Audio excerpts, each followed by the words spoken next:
This is a Hot Pie Media original. This is 6 minutes of football, and I'm having a hard time feeling it. Not a great way to set up a segment, is it? I'm tired of it, not really feeling it. It's too easy. Energy is gone. There's just nothing there, but I'll do it anyway, which is a really nice setup.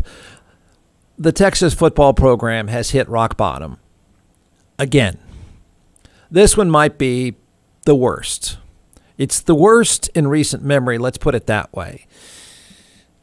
The week, when you think about it, it was all setting up as a lot of fun. The week was more fun than the pathetic performance by a pathetic program. But the lead-in was great. I mean, you cannot beat strippers and biting monkeys as a lead-in. It was all kind of fun. We were having a good time with it. Unfortunately, Texas had to play a game and just be the buzzkill because the lead up to a very, very, very important road win, or at least be competitive or make a good showing, that kind of stuff, you know, the stuff that really mattered.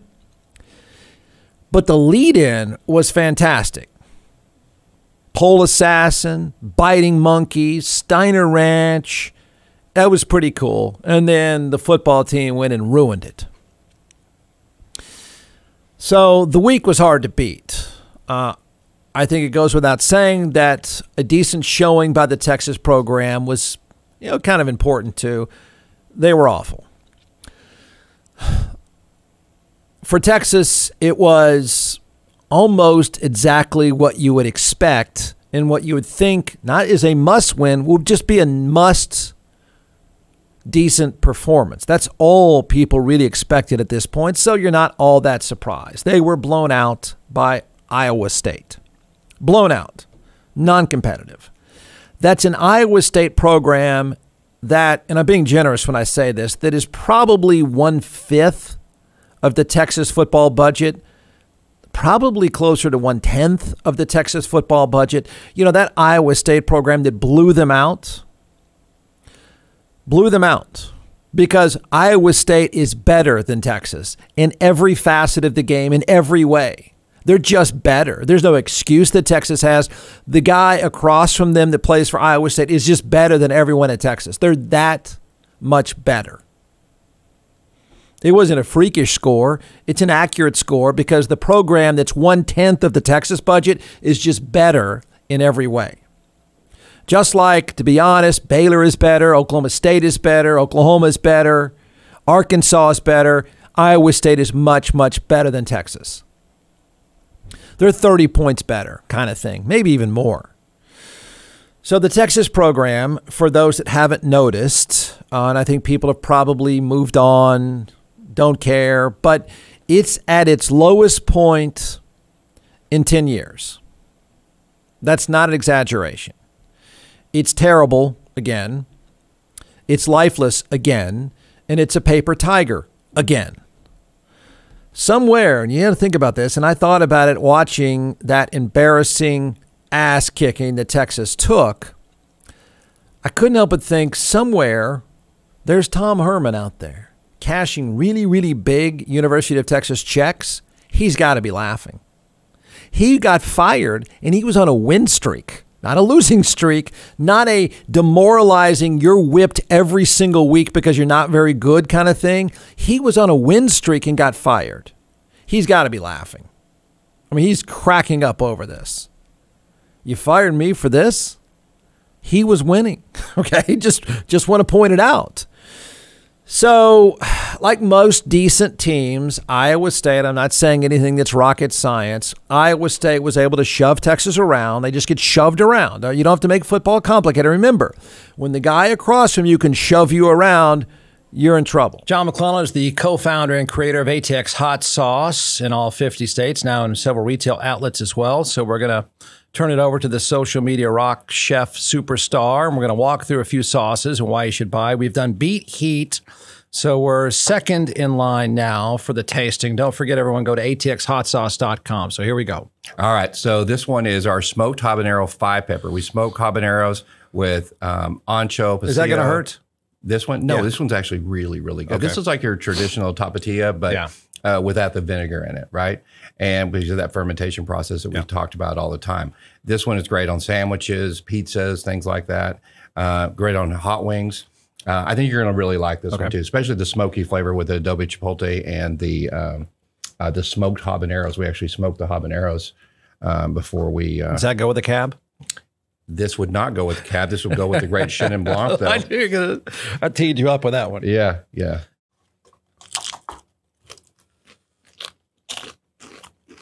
That is good. That's good. Isn't that good?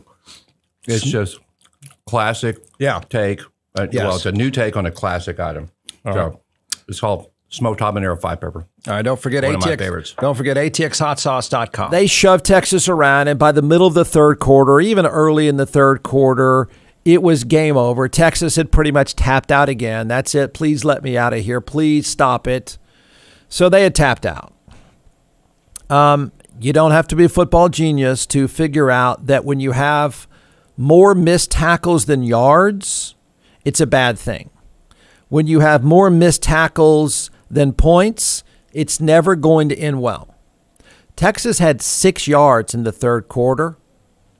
I grew up and played in a time when the coach used to say the first 7 minutes of the third quarter is the most important part of the game. Texas had 6 yards in a quarter. Iowa State had 185, and it could have been 385. It didn't matter. So they were destroyed. Texas tapped out. Game over. Lights out. You're finished. Everybody knew it. What may be the most tragic byproduct of this awful team and this awful time and then what's turned into a really bad program, underachieving program, is they found a way to ruin one of the best backs in the college game, arguably the most talented running back in all of football. A guy that if he's not so beaten up, and he might be, a guy that if he's not so beaten up, he'll be a first-round pick. That's if he's not so beaten up, and I have an answer for that. But with any help at all, and any decent team at all, any team that didn't tap out, any team that didn't quit, any team that wasn't so underachieving like Texas, so horrible, Bijan Robinson would be in New York. I don't know that he'd win the Heisman Trophy, but he would be in New York for consideration of the Heisman Trophy. But he can't because he's been beaten up because he's on a terrible team that tapped out.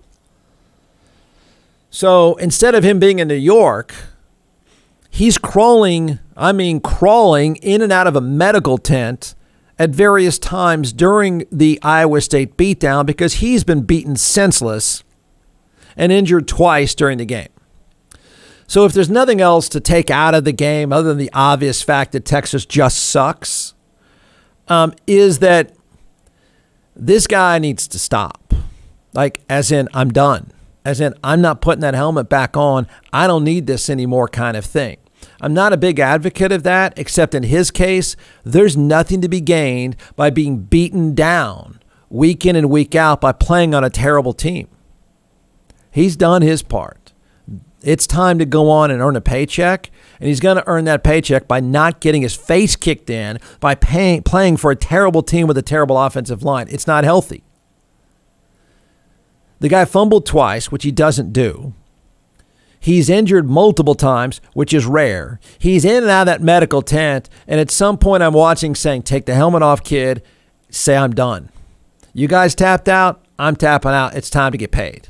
It's time to go on with my life. It's time to go ahead and make a living. Yes, I'm advocating that the guy says, I'm done. I'm preparing for the NFL draft. I wish you well. I wanted things to be differently, but they're not. And I don't know anyone that wouldn't understand. Probably anyone in that locker room would understand, and his head coach would probably even understand. It's not worth it, kid. Go get paid. Can't help you anymore here. We're only going to get you hurt. Don't do it. He should walk away. I don't know that he will. But that's all I could think of during that miserable game in which Iowa State is that much better, that much more physical, that much better of a team than Texas. That guy's getting crushed, and he doesn't need it. He deserves to make a living playing football, and it's not going to work if he keeps taking a beating like this.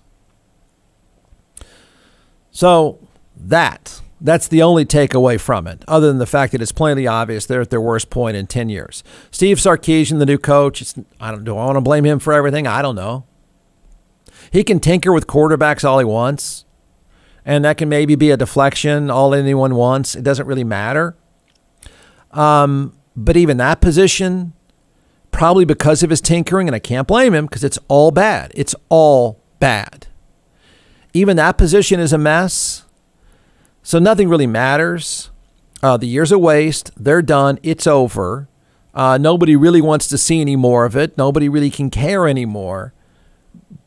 But just underline the takeaway that program is at rock bottom. It's at its lowest point easily in 10 years. From the Hot Pie Media Studios in Austin, Texas, it's the Jeff Ward Show. Listen at jeffwardshow.com.